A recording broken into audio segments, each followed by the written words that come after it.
Wa Truth Media, ikiwa leo ni Jumatano ya Machi 19 mwaka ni 2025, siku tulivu kabisa, na kama kawaida leo hii tumetembelea eneo la Mwembe Yanga. Kubwa kabisa ni kuzungumzia kuhusu masuala mbalimbali ya soka yanayoendelea. Kama kawaida ulivyosikia, bado sakata lililoghairishwa mechi ya dabi ya Kariakoo iliyofanyika Machi 8, iliyotakiwa kufanyika Machi 8 bado linaendelea. Kuna wale ambao wanasema wanaenda kasi, lakini umesikia msimamo wa rais wa shirikisho la soka Tanzania TFF Wallace Karia. Je, ndugu yangu Mohamed Makawila anazungumza nini? Kabla kuendelea na Makawila, nikukumbushe kuwa maduka yetu ya Kwa Mchina Store yanakupa ofa kubwa kabisa kuelekea sikukuu ya Eid al-Fitr pamoja na sikukuu ya Pasaka. Pata jinzi kali kwa shilingi 17,000 tu, lakini pata t-shirt kali kabisa kwa shilingi 10,000, viatu kwa 10,000, mashati mazuri kabisa kwa shilingi 10,000, jezi za timu mbalimbali kwa shilingi 10,000. Maduka yetu yanapatikana Dar es Salaam, Mbezi Luis, roundabout ya Kinyerezi, karibu na sheri ya Mount Meru, lakini pia tunapatikana Dodoma katika stendi kuu ya 88 ya mabasi ya mkoa, ndani ya jengo la Dig-In Terminal. Kwa maelezo zaidi piga namba 0753788977. Makawila, Niambie ndugu yangu. Uko poa ndugu yangu? Niko poa kabisa. Uko fresh? Namshukuru Mungu kwa tulivu kabisa. Yes. Makawila, dabi ilitakiwa kuchezwa Machi 8. Tulishazungumza mengi, tumezungumza yaliyotokea, tumesikia kila mtu anatoa barua zake. Yanga ametoa, bodi ya ligi ametoa, Yanga ametoa tena, bodi ya ligi ametoa. Lakini sakata Young Africans na msimamo wa viongozi wao walisema kuwa hawana dabi nyingine yoyote atakayocheza. Na sakata sasa hivi limeelekea CAS. Kwanza sijapata taarifa rasmi ya kwamba Yanga wameenda CAS kutoka kwa viongozi wa Yanga. Nimekuwa ni kama rumors ambazo tunazisikia zikizungumza, lakini kama amekwenda ni haki, kwa sababu chombo kile kimewekwa kwa ajili ya kusuluhisha masuala ya kimichezo. Kwa hiyo ukiona hujatendewa haki kwenye mamlaka ambazo zinakutawala, zenyewe zinakuwa sio final say kwenye mchezo wa mpira, zipo mahakama za juu kabisa zaidi. Kwa hiyo unaruhusiwa kwenda, lakini mimi kuna jambo kidogo limenisikitisha. Unajua, wakati dabi inavunjika, mashabiki wengi wa mpira tuliamini kwa tukio lile lililotokea pale usiku wa Machi 7 ndio lililosababisha mchezo huu kuvunjika. Lakini tukio gani? Tukio ambalo Simba lilalamikia kwenye taarifa yao wao, wakisema alizuiliwa kufanya mazoezi ambayo ni haki yao kanuni, sio? Ndio tuliamini ile tukio ndio lililosababisha mechi kuvunjika. Alizuiliwa au kuzuiwa? Mimi sikuwepo kwenye eneo la tukio, nafikiri kazi mbalimbali zinaonekana. Yes, hilo lilikuwa ni la mamlaka wao wale waliokuwa mlangoni, baadhi yao tuliona clips zao wakizungumza. Mimi nilitegemea, unajua mambo Salumu, tunavyozungumza na vyombo vya habari kama hivi watu wengi wanakuwa wanasikiliza na kuangalia. Kwa hiyo kuzungumza jambo ambalo mamlaka ndio zitakuwa zithibitishe hilo. Kama kweli Simba wameshathibitisha kwamba walifanywa vurugu zilizosababisha asifanye mazoezi, lakini mamlaka zinipelekea taarifa na Simba, kwa tulitegemea mamlaka nazo zije zithibitishe hilo jambo, kama kweli watu fulani na fulani waliwafanyia vurugu Simba, sio? Lakini bado haijafanyika hivyo. Kwa hiyo sisi tumekuwa ni watu wa kusubiri, kwa sababu kwenye mambo haya ya football mimi mara nyingi napenda sana kujipa subira kuliko kukimbilia kuropoka. Unaona hapa katikati watu wengi wamezungumza mambo mabouncer, watu wamezoea kwenda kufanya mazoezi, ikaonekana yani watu wakalifanya hilo ndio sababu ya Simba kucheza ule mchezo na sababu ya bodi ya ligi kuivunja ile mechi. Lakini ukija kwenye taarifa ya bodi ya ligi sasa, baada ya Young Africans kulalamikia kwamba mchezo ule ulivunjwa nje ya kanuni, sio? Wamekuja na taarifa kwamba kilichosababisha mchezo ule kuahirishwa sio kuzuiliwa kwa Simba kwenda kufanya mazoezi, isipokuwa ile siku ya tarehe 8 kulikuwa na shukio la kiusalama. Ukienda kwenye jeshi la polisi ambao tunaambiwa ni matukio ya kiusalama, usalama wote kwenye nchi hii wanaosimamia ni jeshi la polisi. Kwa hiyo ukizungumza kwamba jeshi la polisi, kama bodi ya ligi walivyoelezea kwamba kulikuwa na shukio la kiusalama, alitakiwa mwenye kudhibitisha hilo ni jeshi la polisi. Lakini kwenye ile mechi mpaka saa 6 pale jeshi la polisi limekaa na linaendelea kusimamia watu waingie uwanjani. Sio, umeelewa ndugu yangu?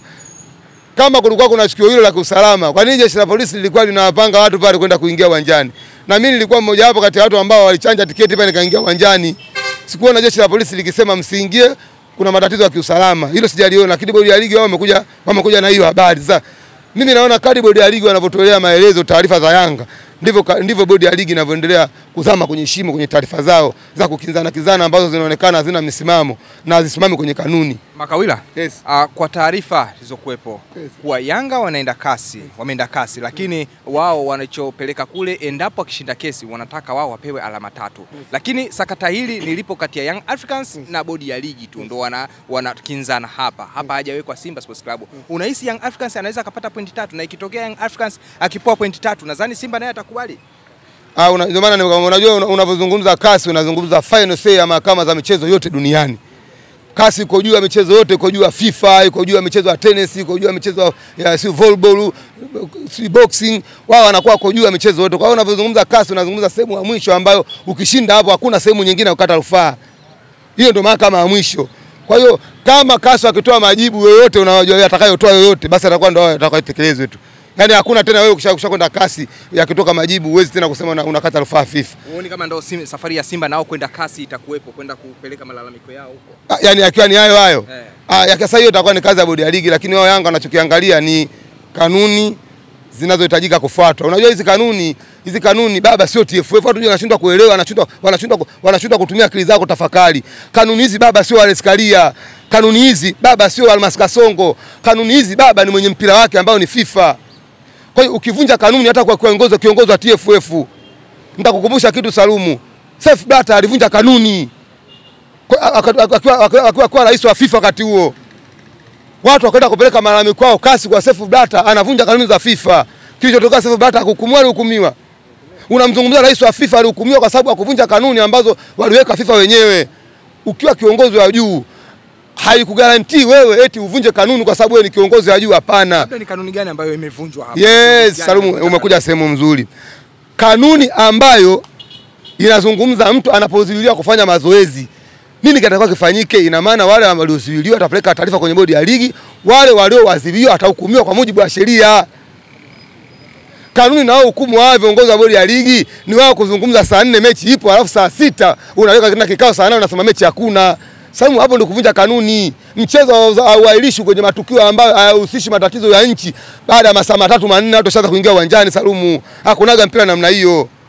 Yapo matukio makubwa ambayo yakifanyika hata mtu wote ukimwambia na mimi nimekwenda kushtaki bana nataka haki yangu atakuona wewe na akili. Kwa mfano ile siku imenyesha mvua kubwa, uwanja ule umejaa maji, kuna mtu tungekaa kujadili saa hizi hapa. Kwa hiyo taarifa iliyotoa bodi ya ligi kwamba kulikuwa kuna shukio la usalama na mambo ya rushwa, tunajadili kwa sababu hatuoni hizo dalili zikiwepo na hakuna uthibitisho. Sisi wote hapa tunajua kwamba mechi ile iliahirishwa. Jambo la kwanza tulikuwa tunajua kwamba baada ya Simba kuzuiliwa kufanya mazoezi wao ndio walilalamika, lakini kuja kwa bodi ya ligi wamekataa ile sababu. Wao wametengeneza sababu nyingine mbili ambazo ziko nje ile Simba walalamikia. Kwa nini wanalalamikia? Kwa nini kuiweka ile? Kwa nini tungetuwekea bana sababu moja hapo ni Simba kuzuiliwa kufanya mazoezi, mbona hajatuwekea ile? Makawila. Lakini baada ya kauli ya rais wa TFF Wallace Karia, juzi tumemsikia Haji Sande Manara ameongea maneno mazito kabisa ambayo mengine anashindwa hata kumezeka. Wewe unazungumziaje kauli za Haji Sande Manara? Kwanza uoga watu wengi kwenye mpira nchi hii, mtu akizungumza jambo la kudai yake huonekana kama mchochezi. Hiyo ni kawaida kwa sababu viongozi wengi wanahofia kufungiwa. Unajua mimi nakuhakikishia Salumu, katika mashirikisho ya Kosafa, mashirikisho ambazo limeongoza kuwafungia watu ni shirikisho la Tanzania tu.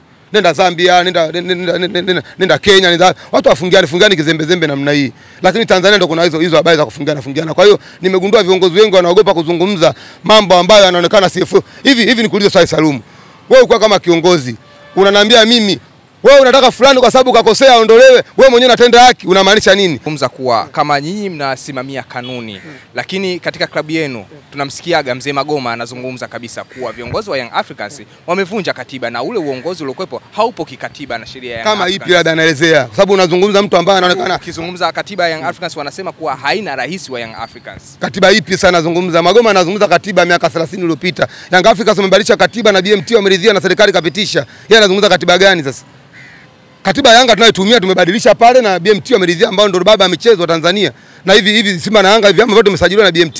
Kwa hiyo nyinyi Young Africans mnasimamia kanuni na sheria na katiba vilivyo kabisa. Ndio maana nakwambia Salumu, huyo Magoma anazungumza wakati gani? Anazungumza wakati yeye anazungumza katiba miaka 30. Katiba iliyopo Young Africans hata Simba katiba ilionao sio ile kwa zamani. Imebadilishwa. Na unaona hapa katikati wamekaa mezani tena wanafanya mchakato ili wabadilishe ili kumpa meno mwenyekiti. Kwa sababu mwenyekiti wao anaonekana kama kibogoi kwenye kamati. Yes. Nashukuru sana ndugu.